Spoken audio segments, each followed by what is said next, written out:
and where we go from here. So thank you. And so, as we have been doing of late, let's get to the numbers early in our discussion, and they're particularly so. I know I love that. Since yesterday, we have been notified that another Stop, baby. 4,331, that's 4,331 residents have tested positive for coronavirus. Wow. That brings our statewide total to 34,124. Again, 4,331 overnight positive tests for a total of 34,124. As usual, Judy will give you more color. That thing ain't In playing, addition, man. with the heaviest of hearts, we are today reporting that another 200 residents have passed due to COVID-19 related complications. Our state total now sits at 846 precious lives lost. Let me put this in a proper yet very sobering context. We have now lost nearly 100 more of our fellow New Jerseyans to COVID-19 than we did on the September 11th attacks. Man. Please let that sink in for a moment. This pandemic is writing one of the greatest tragedies in our state's history. And just as we have committed to never forgetting those lost on 9/11, we must commit to never forgetting those we are losing to this pandemic. We won't do this every day, and we certainly won't do it often, even though those numbers will continue to climb. But I'm going to pause right now for a moment of silence.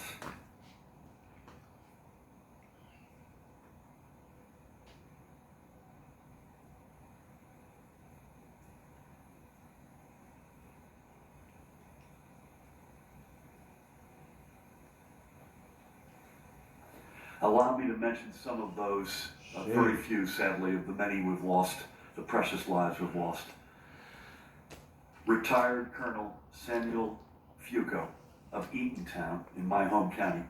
And there's Samuel at one of our recent Memorial Days with me, admiring one of the wreaths that were placed in honor of our fallen veterans. And Sam has now fallen himself.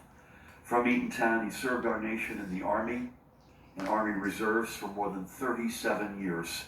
He was awarded the Bronze Medal for his service in Iraq in 2006 and 2007, and he also received the New Jersey Distinguished Service Medal with Oak Leaf Cluster. He also led the Monmouth chapter of the Association of the United States Army. Our state lost him yesterday. We thank him for his life of service, as we do every single one of our proud veterans.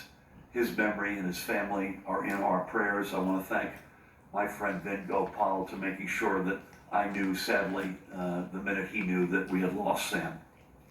Another one, Jesus Villaluz was a patient transport worker at Holy Name Medical Center in Teaneck, where he had worked for 27 years.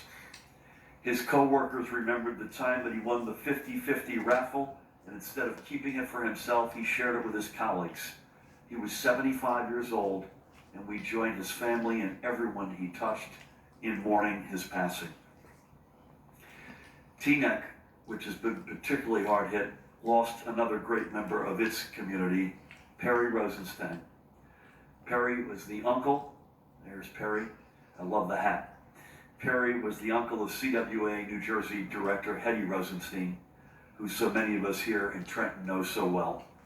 Perry founded both the Puffin Foundation in Teaneck to support the arts and the Abraham Lincoln Brigade Archives to chronicle the American fighters who stood against Spanish fascism during the Franco regime, among so much more.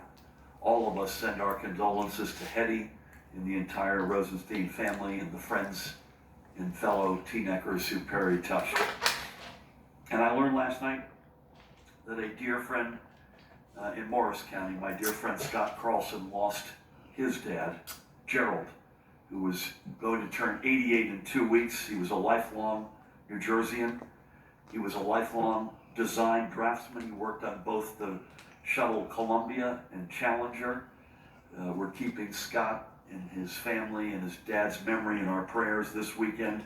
He was the proud grandfather of Haley and Evan. So to each and every one of them and the many, many more who we are not mentioning by name today. God rest their souls.